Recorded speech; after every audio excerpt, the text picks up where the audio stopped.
Uma operação militar do exército turco contra o Partido dos Trabalhadores do Kurdistão, o PKK, ocorreu nesta quarta-feira em Nusaybin, na fronteira com a Síria.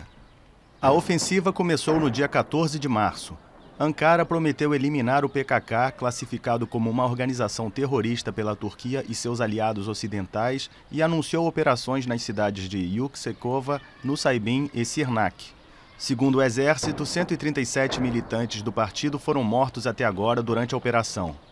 Vários atentados recentes na Turquia foram atribuídos ao PKK. Depois de 2 anos de cessar-fogo, os combates entre as forças de segurança turcas e o grupo curdo foram retomados no ano passado. Os recentes ataques da organização encerraram as negociações de paz iniciadas em 2012 para tentar acabar com o conflito entre o Partido Curdo e o Estado Turco, que já deixou mais de 40 mil mortos desde 1984.